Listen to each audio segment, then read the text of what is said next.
جب دنیا میں اللہ اللہ کرنے والا ایک بھی نہیں ہوگا تب قیامت آئے گی۔ جب دنیا ایمانداری سے خالی ہو جائے گی، جب دنیا اللہ کی محبت سے خالی ہو جائے گی، جب دنیا اللہ کے پیار سے، معرفت الہی سے خالی ہو جائے گی، جب دنیا والوں کے دل میں دنیا کی محبت سما جائے گی، شیطان کی محبت سما جائے گی، جب دنیا میں اللہ اللہ کرنے والا ایک بھی نہیں ہوگا تب قیامت آئے گی۔ جب کسی کے دل میں ایمان کا ایک قطرہ بھی نہیں رہے گا، بس اس دن اللہ اس دنیا کو فنا کر دے گا۔ سب سے پہلے حضرت اسرافیل علیہ السلام سور پھونکیں گے۔ حضرت اسرافیل علیہ السلام کی یہ آواز آہستہ آہستہ بڑھتی چلی جائے گی۔ یہ آواز اتنی سخت اور خوفناک ہو جائے گی کہ کوئی جاندار بھی زندہ نہیں رہے گا، کہ اس خوفناک اور دردناک آواز کو سنتے ہی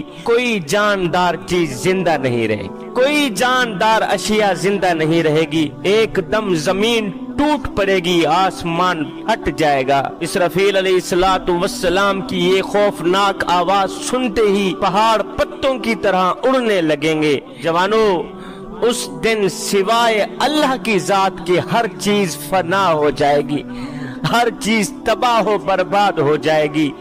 ایک اللہ کا نام باقی رہے گا اور ایک اس کے رسول کا نام باقی رہے گا۔ اس کے بعد اللہ کے حکم پر اسرافیل علیہ السلام پھر دوسرا سور پھونکیں گے۔ جب دوسرا سور پھونکیں گے تو مردے زندہ ہو کر قبروں سے باہر نکل آئیں گے، قبریں پھٹ جائیں گی، زمین پھٹ جائے گی، مردے قبروں سے باہر نکل آئیں گے اور ٹڈیوں کی طرح پریشان حال ہو کر محشر کے میدان میں جمع ہو جائیں گے۔ یہاں اللہ کا قرآن کہتا ہے کہ ایک بار پھر سور پھونکا جائے گا تو لوگ یکا یک قبروں سے باہر نکل کر محشر کے میدان میں قیامت کے دن اللہ کے حضور حاضر ہو جائیں گے، اللہ کے سامنے پیش ہو جائیں گے۔ یکا یک قبروں سے نکل کر جلدی جلدی اپنے رب کی طرف دوڑنے لگ جائیں گے، کہیں گے ہائے ہماری کم بختی، ہائے ہماری کم بختی کہ ہمیں قبروں سے اس حال میں کس نے اٹھایا؟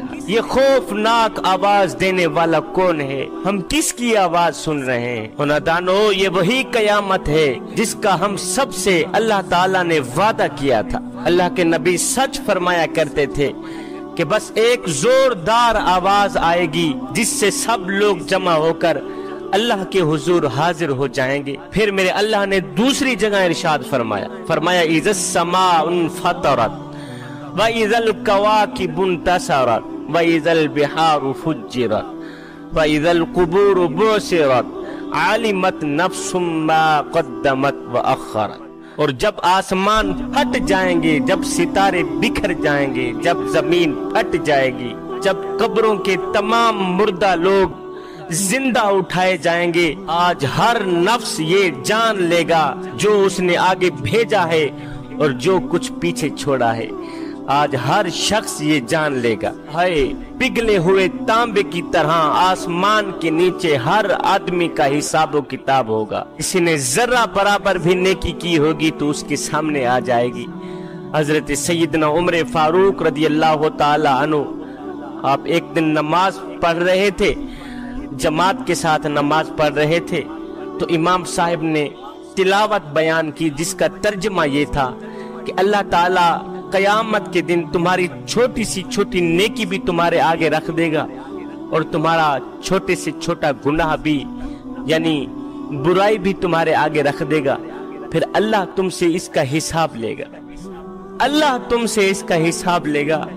ہے یہ آیت سن کر سیدنا عمر فاروق رضی اللہ تعالی عنہ نماز کے دوران ہی آپ کی چیخ نکل گئی، آپ روتے ہوئے زمین پہ گرے، بے ہوش ہو گئے۔ کافی دیر بعد جب آپ کو ہوش آئی تو سیدنا عمر فاروق رضی اللہ تعالی عنہ نے دونوں ہاتھ اٹھائے، عرض کیو میرے کریم رب، تو قیامت کے دن چھوٹی سی چھوٹی نیکی کا حساب لے گا، تو قیامت کے دن چھوٹی سی چھوٹی برائی کا بھی حساب لے گا۔ ہائے عمر تو ایک پل کا حساب دینے کی طاقت بھی نہیں رکھتا، میرے मालिक उमर तो एक पल का हिसाब भी नहीं दे सकता, तो कयामत के दिन छोटी सी छोटी गलती का भी हिसाब लेगा। अल्लाह अकबर। जवानों, कयामत के दिन छोटी सी छोटी नेकी भी तुम्हारे आगे रख दी जाएगी, तुम्हारी छोटी सी छोटी गलती भी तुम्हारे आगे रख दी, फिर अल्लाह तुमसे इसका हिसाब लेगा। अल्लाह अकबर। वो दिन कितना हौलनाक दिन होगा, वो दिन कितना खतरनाक दिन होगा, जब अल्लाह तुम्हारी छोटी सी छोटी गलती का भी तुमसे हिसाब लेगा। हजरत सैयदना इमाम हसन रज़ी अल्लाह ताला अन्हु, आप जब भी मस्जिद में आते तो इतना रोते, ज़ारो कतार रोया करते थे, खून के आंसू रोया करते थे। एक दिन किसी ने पूछ लिया, हजरत आप जब मस्जिद में आते हैं तो आप ज़ारो कतार क्यों रोते? आपने फरमाया, मियाँ अल्लाह के घर में आकर रोता इसलिए हूँ कि अल्लाह के घर में आके अपने मालिक को कहता हूँ, मालिक हसन तो दुनिया में तुझे मुंह दिखाने के काबिल नहीं, कयामत के दिन तुझे मुंह किस तरह दिखा सकेगा? कयामत के दिन तेरा चेहरा किस तरह देख सकेगा, तेरे सामने किस तरह आ सकेगा? हसन तो दुनिया में तुझे मुंह दिखाने के काबिल। इतनी खाशियत, इतना खुदा का खौफ। जवानों, उस लम्हे को याद करो, उस वक़्त को याद करो जब कयामत के दिन छोटी सी छोटी नेकी भी तुम्हारे सामने रख दी जाएगी और छोटे से छोटा गुनाह भी, छोटी सी छोटी गलती भी तुम्हारे आगे रख दी जाएगी, फिर अल्लाह तुमसे इसका हिसाब लेगा। कयामत के दिन अल्लाह पूछेगा, ऐ मेरे नौजवान बता तो सही, आज तू कौन से जज्बात लेकर मेरे पास आया? मेरा अल्लाह फरमाता है, ऐ बंदे तुम क्या समझते हो, क्या तुम बेकार पैदा किए गए हो कि बस नाचना है, कूदना है, दौलत इकट्ठी करनी है, पैसा इकट्ठा करना है? फरमाया, ना बंदे ना, कयामत के दिन मैं तेरी आंख से पूछूंगा कि तू क्या देख के आया है। ऐ मेरे बंदे, कयामत के दिन मैं तेरी जुबान से पूछूंगा कि तू क्या बोल के आया है।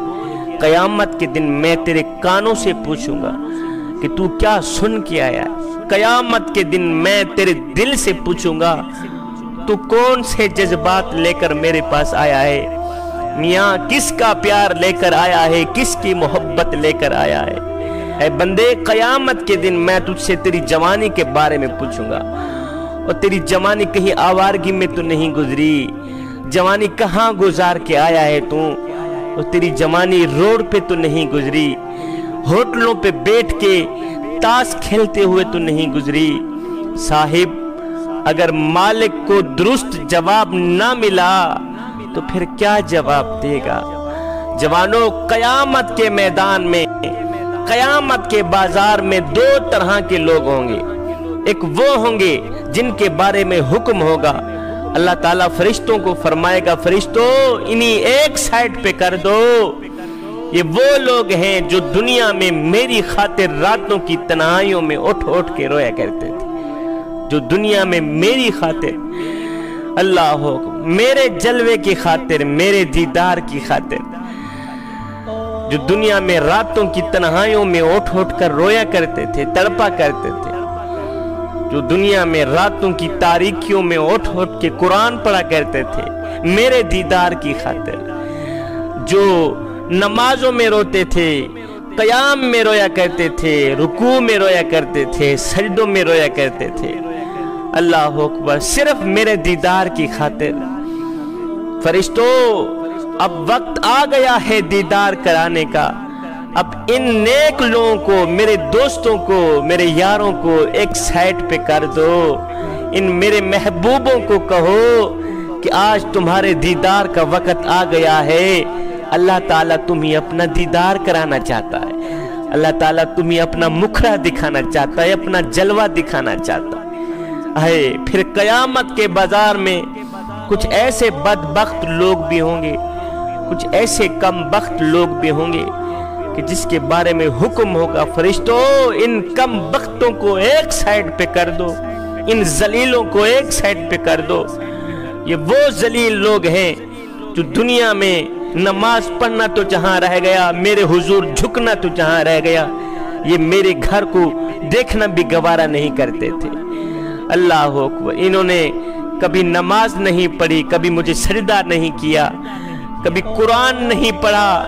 पढ़ना तो जहां रह गया, इन्होंने कुरान देखना भी गवारा ना किया। पूरी जिंदगी इन्होंने शैतान की पैरवी की। इन कम बख्तों को एक साइड पे कर दो, इन्हें बता दो कि ओ कम बख्तो, ओ जलीलो, आज तुम्हारे लिए मेरे पास कोई दीदार नहीं है, कोई दीदार नहीं है, कोई जलवा नहीं है। दफे हो जाओ, जहन्नम में चले जाओ। जवानों, हमने कभी सोचा है कि हम कहीं उन लोगों में से ना हो जाएं जिनको कयामत के दिन धुतकार दिया जाएगा, जिनको कयामत के दिन खुदा के दीदार से दूर कर दिया जाएगा, जिनको कयामत के दिन रुस्वा कर दिया जाएगा, जलील कर दिया जाएगा। कहीं हम उन लोगों में से ना हो जाएं। हजरत राबिया बसरी, अल्लाह की महबूबा, अल्लाह की वलिया, अल्लाह की नेक बंदी, आपने एक दिन एक बाल्टी में पानी डाला, एक बाल्टी में आग डाली, दोनों बाल्टियां उठा के कहीं जा रही। किसी ने देखा, पूछा, राबिया अल्लाह की नेक बंदी, अम्मा जी खैर तो है, कहाँ जा रही? कहा, आज मैं जन्नत को आग लगाने जा रही हूँ और जहन्नम की आग बुझाने जा रही हूँ। कहा, वो कैसे? कहा, जन्नत को आग लगा दूंगी और जहन्नम की आग बुझा दूंगी, दोनों को खत्म कर दूंगी, इसलिए कि मेरी कौम का नौजवान जब इबादत करेगा, ना तो वो जहन्नम के खौफ से करेगा, ना तो वो जन्नत की लालच के लिए करेगा। मेरी कौम का नौजवान इबादत सिर्फ इसलिए करेगा कि मैंने कयामत के दिन बस अल्लाह का दीदार करना है। जवानों, कयामत के दिन जिस शख्स की नेकियां ज्यादा होंगी, उस शख्स को नामा अमाल उसके दाएं हाथ में दिया जाएगा, और जिसकी बुराइयां ज्यादा होंगी, जिसकी गलतियां ज्यादा होंगी, जिसके गुनाह ज्यादा होंगे, उस शख्स का नामा अमाल उसके बाएं हाथ में पकड़ाया जाएगा। बस जिनके दाएं हाथ में नामा अमाल होगा वो खुशकिस्मत इंसान होंगे, और जिनके बाएं हाथ में नामा अमाल दिया जाएगा वो बदबख्त लोग होंगे। बस जिसका नामा अमाल बाएं हाथ में दिया जाएगा तो वो कमबख्त लोग हाय हाय करते, हाय हाय की पुकार पुकारते जहन्नम में चले जाएंगे। जब हिसाब किताब खत्म हो जाएगा तो दोजख वाले दोजख में चले जाएंगे, जहां वो हमेशा हमेशा रहेंगे, और जन्नत वाले जन्नत में चले जाएंगे, जहां वो हमेशा हमेशा रहेंगे। फिर कभी उन्हीं मौत नहीं आएगी। क़यामत के दिन कुछ लोग अल्लाह ताला के सामने अपनी अमीरी और गरीबी का उज़्र पेश करेंगे। जब ये उज़्र पेश करेंगे तो मेरा अल्लाह अपने नेक, मुत्तकी, परहेजगार और महबूब बंदों को बुलाएगा, और ये गुनहगार लोग अपनी इन वजूहात का जवाब देंगे। क़यामत के दिन अल्लाह ताला अमीर लोगों से पूछेगा कि तुमने मेरी बंदगी क्यों ना की, तुमने मेरी इबादत क्यों ना की? मैंने तुम्हें पैसा दिया था, दौलत दी थी, इज्जत दी थी, शोहरत दी थी, इनके बावजूद भी तुमने मुझे फरामोश कर दिया और तुमने मुझे भुला दिया। तुमने मेरी इबादत क्यों ना की, मेरी बंदगी क्यों ना की? अल्लाह ताला का ये सवाल सुनकर अमीर लोग जवाब देंगे कि या बारी ताला, तेरी दौलत ने हमें मसरूफ कर रखा था, दौलत ने हमें मसरूफ कर रखा था, इसलिए हम तेरी इबादत ना कर सके, इसलिए हम तेरी बंदगी ना कर सके। ये सुनकर अल्लाह ताला हजरत सैयदना सुलेमान अलैहिस्सलातु वस्सलाम को बुलाएंगे। इन्हीं कहेंगे कि देखो सुलेमान अलैहिस्सलाम को, इनको मैंने पैसा दिया था, इज्जत दी थी, शोहरत दी थी, दौलत दी थी, इन सब के बावजूद भी सुलेमान अलैहिस्सलातु वस्सलाम ने कभी मेरी नाफरमानी नहीं की, मेरी बंदगी करते रहे, मेरी इबादत करते रहे। इनके पास हुकूमत थी, पैसा था, दौलत थी, इज्जत थी, शोहरत थी, इन सब नेमतों के बावजूद भी, इन सब मसरूफियात के बावजूद भी इन्होंने मेरी बंदगी नहीं छोड़ी, इन्होंने मेरी इबादत नहीं छोड़ी। फिर अल्लाह ताला क़यामत के दिन बीमार लोगों से पूछेगा कि तुमने मेरी इबादत क्यों ना की, तुमने मेरी बंदगी क्यों ना की? तो बीमार लोग कहेंगे या बारी ताला, हम बीमार थे इसलिए आपकी इबादत ना कर सके, हम बीमार थे इस वजह से आपको सजदा न कर सके, आपकी बंदगी न कर सके। बीमार लोगों की ये वजह सुनकर اللہ تعالیٰ حضرت سیدنا ایوب علیہ السلام کو ان کے سامنے بلائے گا،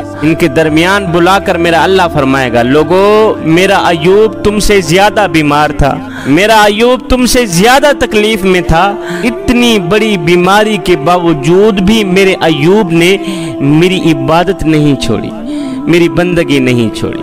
پھر میرا اللہ تعالیٰ غلام سے پوچھے گا کہ تم نے میری عبادت کیوں نہ کی، تم نے میری بندگی کیوں نہ کی؟ غلام کہے گا یا باری تعالیٰ میں آزاد نہ تھا، اس وجہ سے آپ کو سجدہ نہ کر سکا، میں آزاد نہیں تھا، میں پنجرے میں بند تھا، اسی وجہ سے آپ کی عبادت نہیں کر سکا، آپ کی بندگی نہیں کر سکا۔ یہ سن کر اللہ تعالیٰ حضرت سیدنا یوسف علیہ السلام کو ان کے درمیان بلائے گا، فرمائے گا میرا یوسف بھی تو غلام تھا، غلامی اور مجبوری کے باوجود بھی یوسف نے میری نماز نہیں چھوڑی، میرے یوسف نے میری بندگی نہیں چھوڑی، میرے یوسف نے میری عبادت نہیں چھوڑی۔ پھر اللہ تعالیٰ غریب لوگوں کو بلائے گا، بلا کر پوچھے گا ہاں جی تم نے میری عبادت کیوں نہ کی، تم نے میری بندگی کیوں نہ کی؟ وہ کہیں گے جی ہم غریب لوگ تھے، غربت کی وجہ سے آپ کو سجدہ نہ کر پائے۔ تو میرا اللہ تعالیٰ حضرت سیدنا عیسیٰ علیہ السلام کو ان کے درمیان کھڑا کر دے گا، فرمائے گا ان کے پاس بھی تو کچھ نہیں تھا، ان کا تو اپنا مکان ہی نہیں تھا، اپنا گھر ہی نہیں تھا، اپنا در ہی نہیں تھا، ان سب مجبوریوں کے باوجود بھی، اس غربت کے باوجود بھی میرے عیسیٰ نے میرے حکموں کو نہیں توڑا، عیسیٰ نے میری بندگی نہیں چھوڑی، میری عبادت نہیں چھوڑی۔ اب یہ چاروں قسم کے لوگ ناکام اور لاجواب ہو جائیں گے، محشر کا میدان ہوگا، یہ چاروں قسم کے لوگ ناکام اور لاجواب ہو جائیں گے۔ جب یہ لاجواب ہو جائیں گے تو اللہ کی طرف سے حکم ہوگا کہ ان سب کو جہنم میں پھینک دیا جائے، ان سب کو جہنم میں ڈال دو۔ جوانوں اس دنیا میں ہم مسافروں کی طرح ہیں، پہلے ہماری روح عالم ارواح میں تھی، پھر ماں کے پیٹ میں، پھر دنیا میں، پھر یہاں سے قبر میں چلی جائیں گی، قبر سے ہو کر پھر محشر میں بالآخر جنت میں قیام کرے گی یا جہنم میں جائیں گی۔